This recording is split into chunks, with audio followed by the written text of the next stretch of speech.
ನಮಸ್ತೆ, welcome to flavours and food prints by ಕೊಲ್ಲಾಪುರದ ಕನ್ನಡತಿ.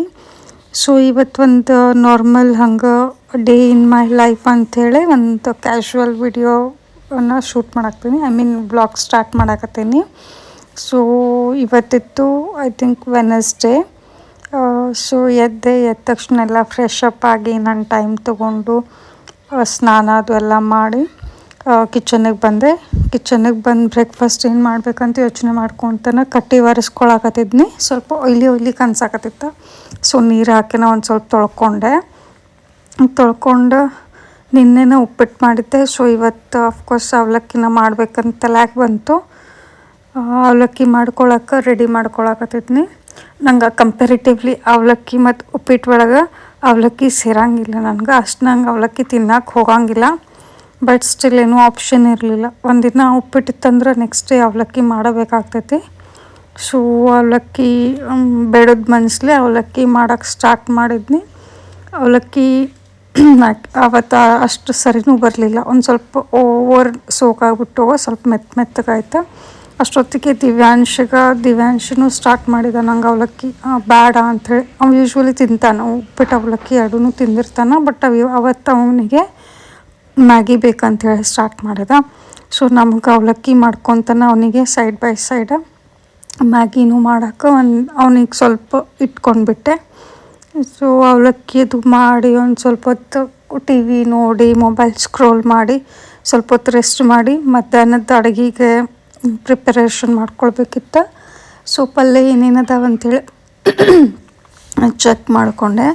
ಸೊ ಪಲ್ಯ ಒಳಗೆ 2 ಥರದ ಪಲ್ಯ ಇತ್ತು. ಅದ್ರೊಳಗಿಂದ ನಾನು ಇದು ತೊಗೊಂಡೆ, ಏನದು ಗವಾರಿಕಾಯಿ ಚೌಳಿಕಾಯಿ ತೊಗೊಂಡು ಅರೌಂಡ್ 12:30 ಆಗಿತ್ತು. ಮಧ್ಯಾಹ್ನದ ಪ್ರಿಪ್ರೇಷನ್ ಸ್ಟಾರ್ಟ್ ಮಾಡಿಕೊಂಡು ಚೌಳಿಕಾಯಿ ಸೋಸ್ಕೊತ ಕುಂತಿದ್ದೆ. ಚೌಳಿಕಾಯಿ ಸೋಸ್ಕೊತ ಕೂಡಬೇಕಾದ್ರೆ ನಂಗೆ ನನ್ನ ಹಸ್ಬೆಂಡ್ದು ಕಾಲ್ ಬಂತು. ಏನಂದ್ರೆ ಇವತ್ತು ಮಧ್ಯಾಹ್ನ ಊಟಕ್ಕೇನು ಬರೋಂಗಿಲ್ಲ, ಆಫೀಸದ್ದೇನೋ ಒಂದು ಫಂಕ್ಷನ್ ಏನೋ ಬಂದೈತಿ, ನಾವೆಲ್ಲ ಕಲೀಗ್ಸ್ ಹೊರಗೆ ಹೊಂಟೇವಿ. ಸೊ ನನಗೆ ಊಟಕ್ಕೆ ಕನ್ಸಿಡರ್ ಮಾಡಬೇಡ ಅಂತೇಳಿ. ಸೊ ನಾನು ಏನು ಮಾಡಿದೆ, ಅದು ಚೌಳಿಕಾಯಿ ಏನು ಸೋಸ್ಕೊಳಕತ್ತಿದ್ನಲ್ಲ ಪೂರ್ತಿ ಸೋಸ್ಕೊಂಡೆ. ಬಟ್ ಅದನ್ನ ಮಾಡಲಿಲ್ಲ.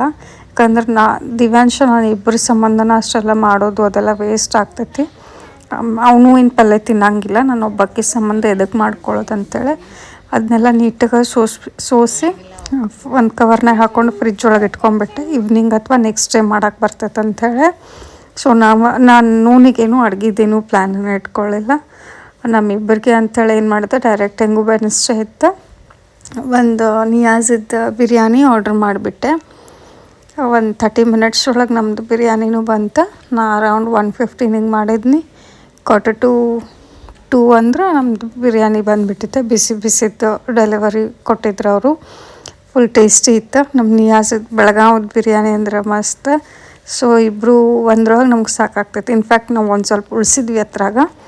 ಅವನಿಗೊಂದು ಸ್ವಲ್ಪ ನಾನೊಂದು ಸ್ವಲ್ಪ ಹಾಕ್ಕೊಂಡು ಟಿ ವಿ ನೋಡ್ಕೊತ ಇಬ್ಬರು ಬಿರಿಯಾನಿ ತಿಂದು ವೆದರು ಕ್ಲೌಡಿ ಮಳೆಗಾಲ ಅಂದ್ರೆ ಮಳೆ ಸ್ಟಾರ್ಟ್ ಆಗಿಬಿಟ್ಟೈತಿ ನಮ್ಮ ಸೈಡ್ ಜೋರು.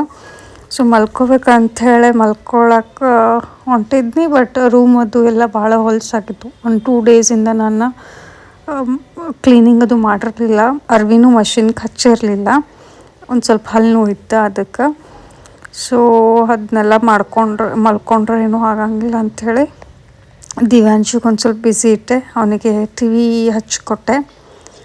ಹಚ್ಕೊಟ್ಟು ಅವ್ನು ಟಿ ವಿ ನೋಡ್ಕೊಂಡು ಕೂತಿದ್ದ. ನಾನು ಕ್ಲೀನಿಂಗ್ ಮಾಡ್ಕೋಬೇಕಂಥೇಳಿ ರೂಮಿಗೆ ಬಂದಮೇಲೂ ನಡಕ್ಕೆ ಬರಾಕತ್ತಿದ್ದ, ಏನೇನಾರ ಡಿಸ್ಟರ್ಬ್ ಮಾಡಾಕತ್ತಿದ್ದ. ಹಾಗಾದ್ರೆ ಮತ್ತು ಅವನ್ನ ಮತ್ತೇನಾರ ತಿನ್ನಕ್ಕೆ ಬಿಡಿದ.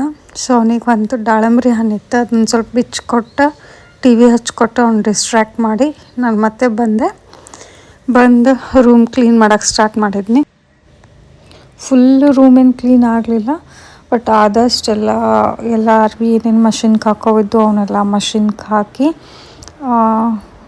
ಸ್ವಲ್ಪ ಕಸ ಅದು ಹೊಡೆದು ಧೂಳದು ಏನು ಒರೆಸ್ಕೊಳ್ಳಿಲ್ಲ. ಅವತ್ತಿನ ಪೂರ್ತಿ ಕಸ ಅದು ಹೊಡೆದು ಮಾಪಿಂಗ್ ಮಾಡಿ ಇಷ್ಟು ಕ್ಲೀನ್ ಮಾಡಿದೆ ನೋಡ್ರಿ. ಸೊ ಇಷ್ಟಕ್ಕನ ಸಾಕಾಗಿತ್ತು. ಇಲ್ಲಿಗೇನ ವ್ಲಾಗ್ ಎಲ್ಲ ಕೆಲಸ ಮುಗಿಸ್ಬಿಟ್ಟೆ. Thank you, bye, have a good day.